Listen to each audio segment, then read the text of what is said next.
Assalamualaikum warahmatullahi wabarakatuh. Kepada semua murid-murid kelas 1 dan 5 SKS, Ustaz harapkan agar semua sihat walafiat dan sentiasa menjaga kesihatan diri.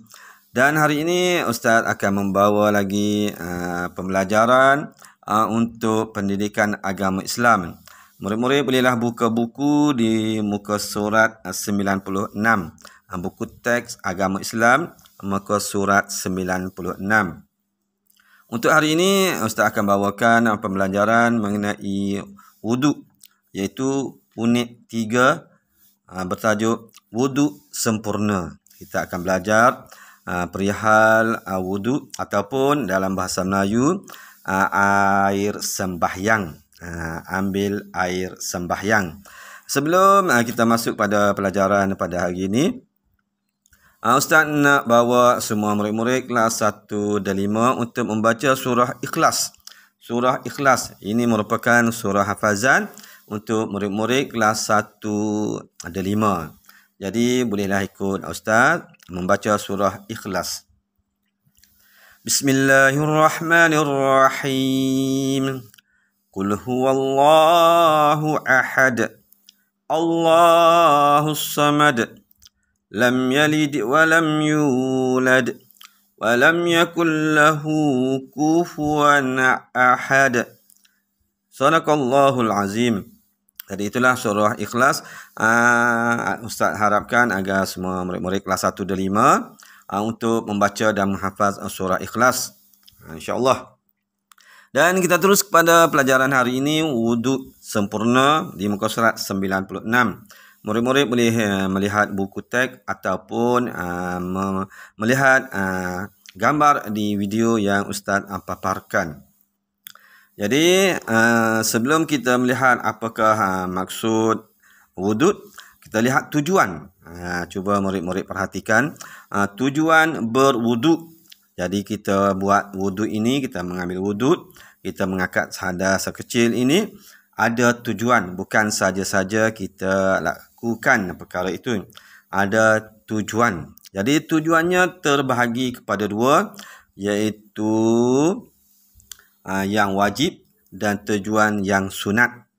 Jadi tujuannya ada dua, iaitu tujuan wajib dan tujuan sunat. Kita lihat untuk wuduk, tujuan yang wajib ada tiga. Ada berapa murid-murid? Ada 3. Okey, yang pertama solat ataupun sembahyang. Jadi kita wajib berwuduk ataupun mengambil air sembahyang sekiranya kita hendak lakukan solat. Hari ini murid-murid sudah solat subuh atau belum?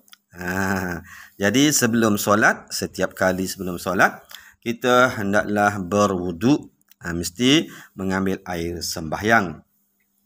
Yang kedua, menyentuh Al-Quran. Membawa Al-Quran hendaklah dengan ada wuduk terlebih dahulu. Dan yang ketiga, tawaf, iaitu melakukan haji dan umrah dalam perbuatan tawaf, iaitu melakukan 7 pusingan pada Kaabah yang dipanggil tawaf. Mesti ada wuduk. Jadi ketiga-tiga itu, kalau kita tidak ada wuduk, maka kita akan berdosa. Kalau kita solat tidak ada wuduk, solat kita tidak sah dan kita dikira tidak solat. Kalau kita menyentuh, membawa Al-Quran tanpa wuduk, kita berdosa. Begitu juga dengan tawaf, sekiranya tidak ada wuduk, maka kita tidak sah tawaf, maka tidak sah haji ataupun umrah. Okey, kita teruskan kepada tujuan sunat, iaitu kita berwuduk untuk mendapat pahala ataupun keberkatan daripada Allah. Kalau kita tidak berwuduk, tidak berdosa. Ingat tu, ini adalah sunat kita berwuduk. Okey, cuba lihat. Yang pertama, sebelum tidur. Jadi murid-murid bolehlah seelok-eloknya mencuba untuk mengambil wuduk sebelum tidur. Kerana kalau kita ambil wuduk sebelum tidur, kita tidur dalam keadaan yang bersih daripada hadas kecil. Jadi boleh amalkan. Yang kedua, menuntut ilmu. Sekiranya kita hendak menuntut ilmu ke sekolah ataupun ke masjid mendengar tazkirah, mendengar ceramah, disunatkan mengambil air sembahyang ataupun berwuduk. Yang ketiga, membaca Al-Quran. Membaca Al-Quran juga kita disunatkan untuk berwuduk. Membaca lain daripada menyentuh. Membaca ni apa yang kita hafal ataupun apa yang kita lihat di dinding tanpa menyentuhnya. Dan yang seterusnya, masuk masjid. Kita sebolehnya, kalau hendak pergi ke masjid ataupun tempat-tempat ibadah seperti surau, sebolehnya berwuduk terlebih dahulu. Tapi tidak berdosa masuk masjid tanpa wuduk. Dan yang terakhir iaitu mengawal kemarahan. Jadi ini adalah satu petua kepada semua, tak kiralah murid-murid ataupun sesiapa sahaja. Nabi kita mengajar kalau kita marah kepada seseorang, kita disunatkan untuk berwuduk. Salah satu cara kita boleh mengawal kemarahan, apabila kita berwuduk, hati kita akan jadi sejuk, maka kita tidak lagi menjadi marah ataupun mengamuk. Jadi murid-murid, sekiranya ada marah kepada sesiapa, bolehlah amalkan perbuatan ini. Sila ambil wuduk untuk menghilangkan kemarahan. Jadi itulah murid-murid perkara tujuan berwuduk. Yang wajib ada 3 dan yang sunat ada 5. Okey, diharapkan murid-murid boleh memahaminya. Kita teruskan lagi di muka surat 97. 97 ataupun lihat di skrin video yang Ustaz paparkan ini, iaitu wuduk. Apa itu wuduk? Wuduk ialah, okey, ikut Ustaz baca. Wuduk ialah perbuatan meratakan air pada anggota tertentu beserta dengan niat. Okey, sekali lagi. Wuduk ialah perbuatan meratakan air pada anggota tertentu beserta dengan niat. Itulah dinamakan wuduk, iaitu perbuatan meratakan air, membasuh ataupun meratakan air pada anggota tertentu. Maksudnya anggota tubuh kita yang telah dinyatakan serta dengan niat. Itu maksud wuduk. Kita lihat apakah anggota yang perlu kita basuh ataupun ratakan. Okey, cuba tengok di muka surat 98.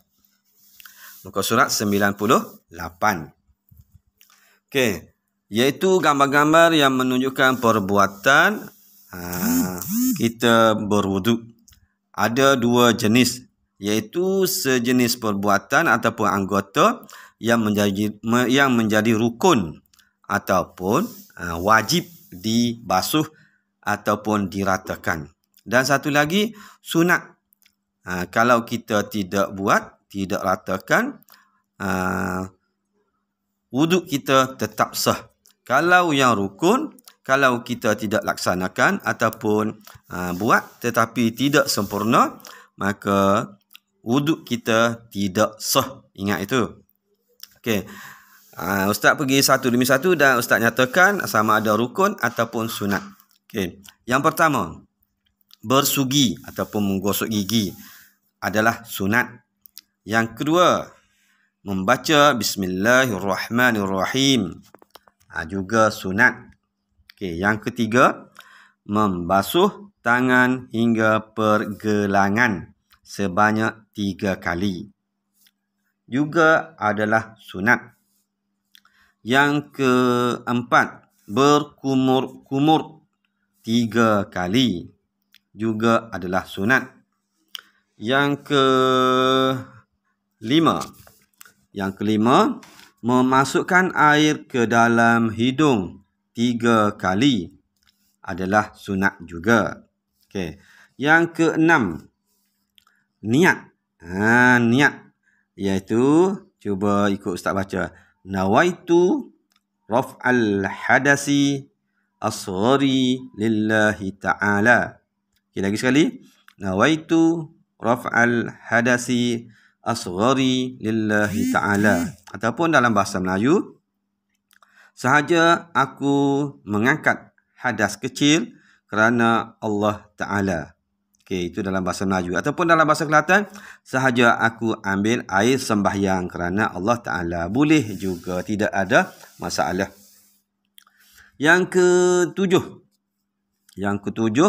membasuh muka sebanyak 3 kali. Ini adalah rukun. Sebelum itu Ustaz terlupa. Niat tadi adalah rukun. Wajib niat. Sekali lagi Ustaz ulang. Wajib niat. Wajib. Tak niat, tidak sah wuduk kita. Iaitu, dan selepasnya ialah membasuh muka juga wajib. Wajib maksudnya mesti laksanakan. Kalau tidak laksanakan, tidak sah. Dan seterusnya, yang ke-8, membasuh tangan hingga siku sebanyak 3 kali. Juga adalah wajib ataupun rukun. Wajib ataupun rukun, mesti laksanakan. Yang ke-9, menyapu sebahagian kepala. Menyapu sebahagian kepala. Okey, sebanyak 3 kali adalah wajib. Wajib maksudnya mesti laksanakan. Yang ke-10, membasuh telinga. Hanya sunat sahaja. Yang ke-11, iaitu membasuh kaki hingga buku lali. Sekali lagi, membasuh kaki hingga buku lali. Ini adalah rukun ataupun wajib buat. Rukun ataupun wajib buat. Dan yang terakhir, yang ke-12 ialah tertib. Ini adalah rukun. Tertib ini maksudnya melakukan perbuatan mengikut urutan. Sekali lagi Ustaz ulang. Melaksanakan perbuatan mengikut urutan. Nombor 1, nombor 2, nombor 3, nombor 4, sehinggalah nombor 11. Mesti mengikut urutan. Tidak boleh buat selang-seli. Jadi itulah dinamakan tertib. Dan ke-13 yang terakhir ialah membaca doa selepas berwuduk. Doa ini kita akan sambung semula di lain waktu. InsyaAllah. Murid-murid boleh mengulang video ini untuk mendengar penerangan daripada Ustaz mengenai sempurna wuduk sempurna. InsyaAllah murid-murid boleh bertanya kepada ibu bapa ataupun abang dan kakak untuk lebih memahami ataupun tanya ibu bapa dan juga abang kakak untuk membuat praktikal. InsyaAllah kita akan bertemu lagi di lain pelajaran, lain waktu. Setakat ini sahaja daripada Ustaz. Wassalamualaikum warahmatullahi wabarakatuh.